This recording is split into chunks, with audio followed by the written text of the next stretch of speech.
Hello दोस्तों, good morning and welcome again to my channel world market by Anoor. हम लोग इस वीडियो के अंदर बात करते हैं ऑप्शंस की, इंडाइसिस की। हमारे जो 6 इंडाइसिस है उसके ऊपर बात करते हैं। ये जो मेरा वीडियो है ये प्योरली एक्टिव ट्रेडर लोगों के लिए। हम लोग कोई भी बाय या सेल का रिकमेंडेशन बिल्कुल भी देते नहीं है, ना ही कोई फाइनेंशियल सर्विस ऑफर करते हैं। ओके, तो हमारे वीडियो में जनरली क्या होता है, पहले हम बात करते हैं अब तक क्या हुआ। तो अब तक क्या है कि फ्राइडे के दिन मेरी मार्केट बंद हो गई 3:30 बजे। तो पहले तो मुझे ये समझना पड़ेगा कि फ्राइडे का अभी तक का डाटा आया है, प्लस के अंदर आज क्या डाटा आ सकता है जिसको मार्केट रिएक्ट करेंगी। और अगर मेरी पोजीशन मुझे ओपन रखनी है कल के लिए तो क्या क्या डाटा का मेरे को रिस्क मैनेजमेंट करना पड़ेगा। तो सबसे पहले क्या हो गया सर, हमारी मार्केट बंद हो गई फ्राइडे को 3:30 बजे। 3:30 बजे के बाद में आप देख रहे हो इतना सारा डाटा आया है, स्पेशली आरबीआई का डाटा आया है। आरबीआई क्या करता है, 15 दिन में एक बार हमारे यहाँ का बैंक लोन क्या हो गया ग्रोथ, डिपॉजिट ग्रोथ क्या हो गया, फॉरेक्स क्या हो गया। तो इन सबको तीन चीज़ रिएक्ट करने वाले। सबसे पहले हमारी करेंसी यूएसडी आईएनआर रिएक्ट करेगी, हमारा बॉन्ड मार्केट रिएक्ट करेगा, वो कैसे रिएक्ट करता है वो देखने का रहेगा। प्लस में बैंक निफ्टी इसको कैसा रिएक्ट करता है। जैसे कि आप देख रहे हो इन जनरल हमारा जो देश का लोन ग्रोथ है वो 20% है, लेकिन डिपॉजिट का ग्रोथ तो 30% ही है। जब डिपॉजिट आ ही नहीं रही है तो मैं लैंडिंग करूँगा कहीं से। तो इसके वजह से क्या हो रहा है, हमारे देश के अंदर लिक्विडिटी क्रंच चल रहा है और इसके वजह से हमारे देश के अंदर इंटरेस्ट रेट नीचे नहीं जा रहे। तो ये एक चीज़ देखने की रहेंगी कि आज बैंक निफ्टी इसको कैसे रिएक्ट करता है। दूसरा तो कोई बड़ा डाटा आया नहीं सैटरडे संडे में, आज है मंडे। तो मंडे मार्केट ओपन होने से पहले भी कोई डाटा नहीं है, तो जो मेजर डाटा रहने वाला है वो रिएक्शन रहेगा ये वाला। अच्छा, अभी ड्यूरिंग मार्केट आवर कोई डाटा आ रहा है क्या? ना, ड्यूरिंग मार्केट आवर भी कोई डाटा नहीं आ रहा है। अच्छा, अगर मैं मेरी पोजीशन ऊपर रखता हूँ, ओपन रखता हूँ कि भाई आज से कल सुबह तक क्या डाटा आने वाला है वो भी मेरे को देखना पड़ेगा। तो अगर मैं देखूँ तो इसके अंदर क्या हो रहा है, यूएसए का न्यू होम सेल्स का डाटा आता है और ये एक इम्पॉर्टेंट डाटा रहता है और कल मॉर्निंग ओपन होने से पहले भी कोई बड़ा डाटा आता नहीं है। तो इन जनरली इंटरनेशनल मार्केट के अंदर कोई भी बड़ा डाटा रिलीज होने वाला नहीं है, उस बेस के ऊपर आज ट्रेड चलेगा। ठीक है, अगर अभी हम देखें कि बॉन्ड मार्केट को क्या हुआ, तो यूएसए का जो 10 ईयर है इंटरेस्ट रेट है वहाँ पे बहुत कोलैप्स हो गया है। तो ये तो हमारे लिए अच्छी बात है। अगर मैं कॉमोडिटी की बात करूँ तो क्रूड वापस से कोलैप्स हो गया, जैसे कि हमने कई बार पहले भी वीडियो के अंदर बात की कि क्रूड जो है वो 80 और 85 के बैंड के अंदर चल रहा है। तो जब क्रूड का प्राइस इतना कोलैप्स हो गया, इंटरेस्ट रेट इतना कोलैप्स हो गया, तो ये हमारे बैंक निफ्टी को क्या करेगा, क्योंकि हम लोग तो बाहर से पैसा लेके आते हैं लोन देने के लिए, है ना। तो उसके लिए करेंसी क्या करेंगी। प्लस के अंदर क्रूड इतना कम हो गया तो जो हमारी ऑयल मार्केटिंग कंपनीज है उनकी मार्जिन्स को क्या होगा, उनके शेयर्स को क्या होगा। तो bank plus oil marketing companies जो है इसके ऊपर नज़र हमको रखनी पड़ेंगी। अभी इंडाइसिस को अगर हम देखें तो यूएस जो 500 है वो तो बहुत स्ट्रॉन्ग चालू है, वो 5000 के आसपास था, वो हो गया 5081।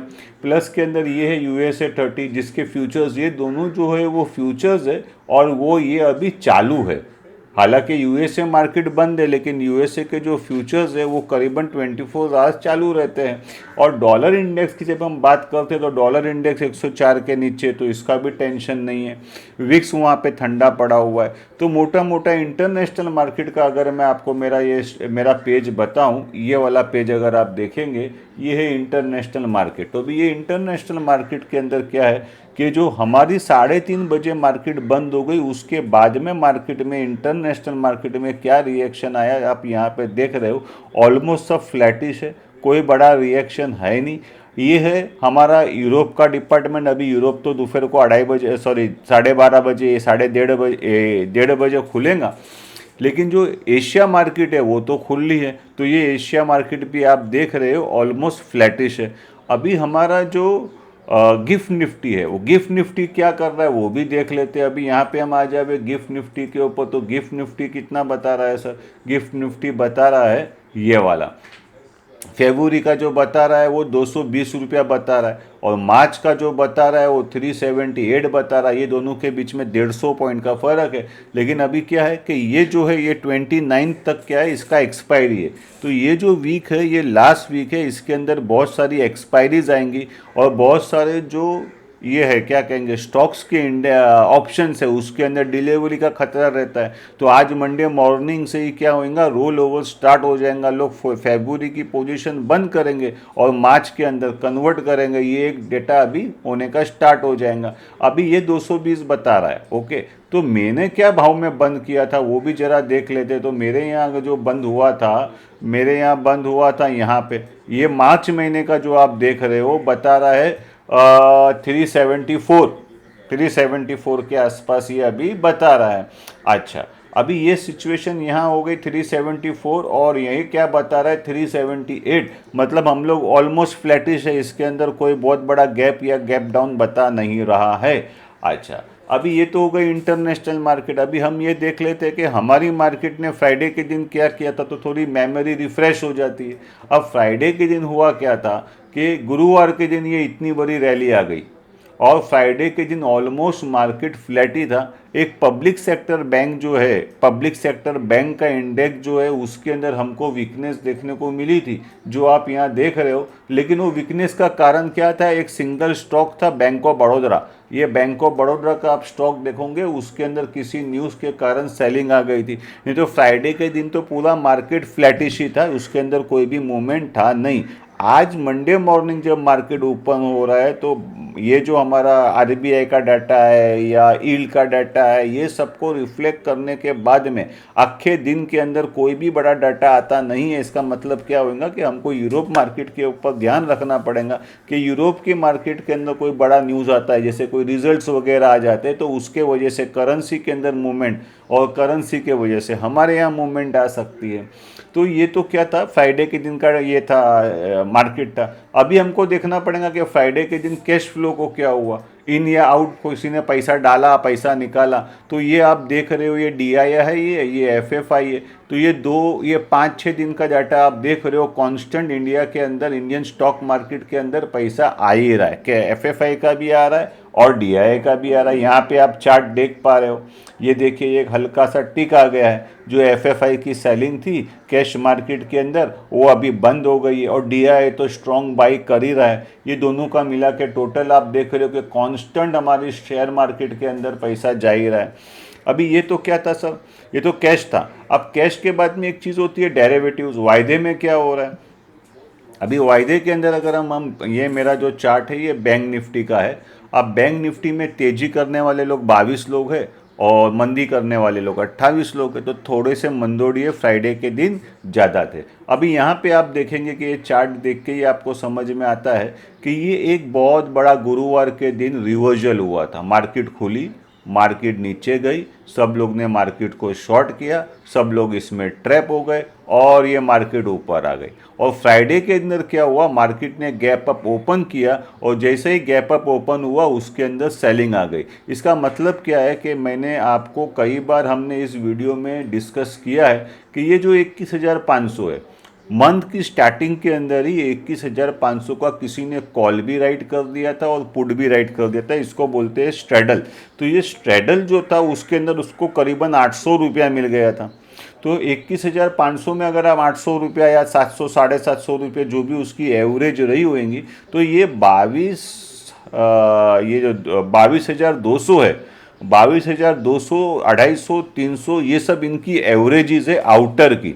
इसका मतलब क्या है, इसके बाद में इनका लॉस स्टार्ट होता है। तो क्या हो रहा है कि यहाँ पे ये जो है ये अमाउंट कमती हो ही नहीं रहा है। देखो पुट के अंदर किसी ने 1 लाख पुट अभी भी राइट, 1 लाख कॉन्ट्रैक्ट अभी भी पुट का राइट करके रखा है। तो ये लोग क्या कर रहे हैं, 21,500 को एक सेंटर मान के आप 700 पॉइंट वो साइड पकड़ लो और 700 पॉइंट इस साइड पकड़ लो, एक आउटर रेंज बन गया है। तो हमारा जो निफ्टी है वो निफ्टी उस रेंज के अंदर घूम रहा है, जैसे कि हमने कई बार यहाँ पे देखा हुआ है। तो ये तो देखो साहब, शॉर्ट टर्म के अंदर मार्केट तो चलाते हैं ऑप्शन राइटर्स, ओके, जो ऑप्शंस के थ्रू मार्केट में तेजी या मंदी करते हैं। अभी हम लोग देख लेते हैं कि फ्यूचर्स में क्या हुआ। तो आप मेरा फ्यूचर का चार्ट देखेंगे तो यहाँ पे एक थोड़ा सा चेंज आया है। वो चेंज ऐसा आया है कि ओपन इंटरेस्ट तो बढ़ गया, लेकिन काफ़ी समय के बाद में एफएफआई लोग ने अपना लॉन्ग वापस से काट दिया है और वो लोग ने अपना शॉर्ट भी काट दिया है। अभी रोल ओवर तो आने का बाकी है, गुरुवार के दिन रोल ओवर आएगा। तो ये जो लोग ने काटा है एफएफआई लोग ने लॉन्ग और शॉर्ट, क्या ये इंडिकेशन दे रहा है कि मार्केट यहाँ पे साइडवे हो रही है? क्योंकि वो लोग लॉन्ग एंड शॉर्ट तभी ही काटते हैं, मार्केट से तभी ही निकलते हैं। देखो 2.5% लोग मार्केट से निकल गए, ये तभी ही निकलते जब उनको लगता है कि मार्केट के अंदर कोई भी मूवमेंट आने वाला नहीं है। जो लोग फर्स्ट टाइम मेरा वीडियो देख रहे हैं उनको बता दूँ, ये देखिए, ये यहाँ पे हम आ गए, ये है ऑल इंडेक्स फ्यूचर्स। ओके, ये कमती हो गया। देखो ये एफएफआई ने कैसा अपना फ्यूचर्स के अंदर पोजीशन काट दिया, और काटा तो क्या काटा, वो लोग ने लॉन्ग काटा। वो लोग का तेजी अभी भी ज़्यादा है मार्केट के अंदर। यहाँ पे अपने को देखने को मिल रहा है कि उनका लॉन्ग का जो परसेंटेज है वो कमती हो गया है। तो इसके वजह से क्या ये इंडिकेशन दे रहा है कि मार्केट साइडवे है। अच्छा, आज दिन क्या है? आज दिन है मंडे, और मंडे के दिन क्या होता है, बैंक एक्स का और मिड कैप का एक्सपायरी रहता है। तो चलो वो देख लेते हैं कि मिड कैप के एक्सपायरी के अंदर क्या हो सकता है और बैंक एक्स के एक्सपायरी के अंदर क्या हो सकता है। तो सबसे पहले हम मिड कैप पे आ जावे, उसके स्टॉक्स पे आ जावे। ये तो हमारा निफ्टी है और ये है सेंसेक्स। ओके, अब ये निफ्टी हो गया, ये सेंसेक्स हो गया, ये हो गया मिड कैप। अभी मिड कैप का ये वाला कैंडल को आप अवॉइड कर देंगे क्योंकि ये अभी होने वाला है, मैंने इसका प्रोविज़न करके रखा हूँ। अभी इस कैंडल को देखेंगे और इस कैंडल को देखेंगे, यहाँ पे एक सेलिंग आया था, वो सेलिंग के अंदर रिकवरी आया, ये गैप अप ओपन हुआ और इसके अंदर सेलिंग हो गई। अगर ये मेरे आपको यहाँ पे चार्ट को स्मॉलर टाइम फ्रेम में बताऊं, क्योंकि लार्जर टाइम फ्रेम में शायद किसी को समझ में नहीं आवे, ये है हमारा मिड कैप सिलेक्ट, और ये मिड कैप सिलेक्ट को मैं बड़ा कर दूं क्योंकि आज है इसका एक्सपायरी। तो ये क्या हो गया था सर, ये है गुरुवार का दिन, ये है फ्राइडे का दिन। फ्राइडे की एंडिंग आते आते इसके अंदर किसी ने सेलिंग कर दी, तो ये एक पॉइंट पिक बन गया जो आज रेसिस्टेंस का काम कर सकता है, और यहाँ पे है इसका सपोर्ट। तो ये जो बैंड है, इस बैंड के अंदर यहाँ पे हम आ जाएंगे, तो ये वाला जो बैंड है 11,000 के ऊपर उसको सपोर्ट है और यहाँ पे उसको रेसिस्टेंस है। तो कौन सा स्टॉक जो है, इंडियन होटल जो है, 1 महीने के अंदर 20% बढ़ गया है। तो हम लोग के देखो दोस्तों, ये ऐसा चार्ट सिर्फ मेरे वीडियो में ही आपको देखने को मिलेगा, कोई और ये दिखाता है तो बताइए। मैं सिर्फ ये भी नहीं देखता हूँ कि इंडेक्स कहाँ जा रहा है, इंडेक्स के सप्लाई जोन क्या है, डिमांड जोन है, पर प्लस में मैं ये भी देखता हूँ कि कौन से स्टॉक्स की मदद से ये हो रहा है। क्योंकि जब तक हम स्टॉक्स को नहीं समझेंगे हम इंडेक्स के ऊपर बेट कैसा कर सकते हैं। तो मेरे वीडियो को लाइक कीजिए, शेयर कीजिए, सब्सक्राइब कीजिए चैनल को, और डिस्क्रिप्शन बॉक्स के अंदर व्हाट्सअप का लिंक है, तो उसके थ्रू आप व्हाट्सअप में अगर ज्वाइंट हो जाएंगे तो आपको वीडियो जल्दी से मिल जाएगा। तो इंडियन होटल का जो रैली है, 20% का रैली है इंडियन होटल के अंदर, वो रैली जो है इसको नीचे जाने दे नहीं रहा है। तो आज इंडियन होटल वापस क्या करता है ये भी देखना पड़ेगा, क्योंकि जब तक इंडियन होटल ठंडा नहीं होगा ये नीचे काय को जाएगा। तो अभी क्या हो गया है सर, हमारे रेफरेंस के लिए जो लोग लार्जर टाइम फ्रेम में प्ले करते हैं, कि ये हो गया है मिड कैप का सपोर्ट और ये हो गया है रेसिस्टेंस।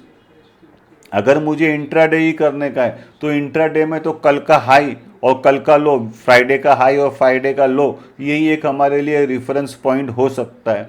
तो ये क्या था, मिड कैप। मिड कैप के अंदर किंग कौन है, मिड कैप के अंदर किंग है इंडियन होटल, अप बाय 20%। कोफोस तो है, फेडरल बैंक है, तो इसको नीचे कौन लेके जा रहा है, दैट इज ऑल्सो क्वेश्चन।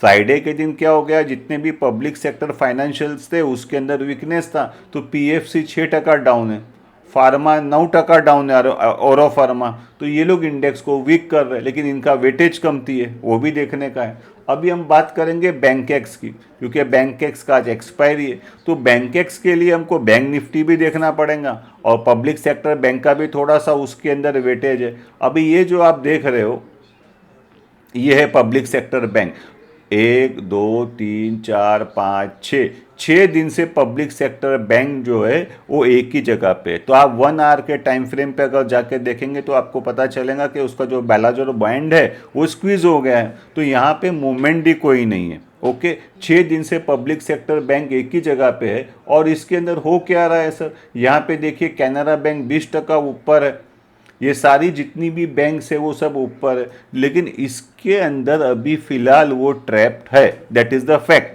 अभी हम यहाँ पे आ जाते हैं हमारे बैंक निफ्टी के ऊपर। अब बैंक निफ्टी के अंदर क्या हो गया, इतना बड़ा लॉन्ग डॉजी आप देख रहे हो, ये सबसे डिफिकल्ट होता है ट्रेड करने के लिए इंट्राडे में। तो इसके अंदर हुआ क्या, मार्केट खुली, मार्केट नीचे गई, और नीचे गई तो सब लोग ने मंदी की और सब लोग फंस गए क्योंकि मार्केट ऊपर आके बंद हो गई। तो इंट्राडे के अंदर क्या हो गया, ये इतना बड़ा जो लॉन्ग डोजी बन गया, उसने सारे शॉर्टर्स लोग को उस दिन ट्रैप कर दिया। ये गुरुवार का दिन था। अभी फ्राइडे के दिन क्या हुआ, मार्केट थोड़ा गैप अप ओपन हुई, ऊपर गई और उसके अंदर सेलिंग आ गई। अभी अगर हम लोग देखें 1 2 3 4 5 5 दिन से मार्केट इधर के इधर ही है। 47,000 उसके लिए सप्लाई जोन साबित हो रहा है। ये कौन सा है, ये है बैंक निफ्टी। लेकिन आज जो एक्सपायरी है वो तो फिन निफ्टी का है, तो फिन निफ्टी और बैंक निफ्टी के स्टॉक जो है वो ऑलमोस्ट सिमिलर है। इसके लिए क्या हो रहा है, अगर मैं ये चार्ट को यहाँ पे ले लूँ आपके लिए, ये चार्ट को यहाँ पे ले लूँ, दोनों का पैटर्न देखिए ऑलमोस्ट सेम ही है, दोनों का पैटर्न सेम है। तो अभी क्या होएगा, 53,500 जो है वो बैंकेक्स के लिए एक रेसिस्टेंस का काम कर रहा है, ऐसा हम बोल सकते हैं, और 53,000 उसके लिए एक सपोर्ट करेगा, ऐसा हम लोग बोल सकते हैं। तो इंट्राडे के अंदर कल का यानी फ्राइडे का हाई और फ्राइडे का लो, उसके बीच में कैंडल बनेंगी क्या, ये हमको देखने का रहेगा। अभी अगर हम स्टॉक्स की बात करें तो स्टेट बैंक ऑफ इंडिया ये महीने के अंदर 18% बढ़ गया है, जो इन लोग को सपोर्ट दे रहा है। हालांकि इसका वेटेज इतना नहीं है, लेकिन जो HDFC है उसके बिना तो मार्केट हिल ही नहीं पा रही है। HDFC क्या है, निफ्टी में भी हैवी वेट है। ये आ गया हमारा HDFC। तो HDFC के अंदर क्या हो रहा है सर, इंटरनेशनल मार्केट और हमारी मार्केट के अंदर 5% का अभी भी फ़र्क है। ये फ़र्क आप यहाँ पे देख रहे। तो मोटा मोटा अगर हम कंक्लूड करें तो 3 चीज़, एक तो बैंक एक्स और मिड कैप का एक्सपायरी, वो दोनों साइडवे हैं। क्या आज इनवर्ट कैंडल बनेगा, कोई भी इंटरनेशनल मार्केट के अंदर डाटा है ही नहीं।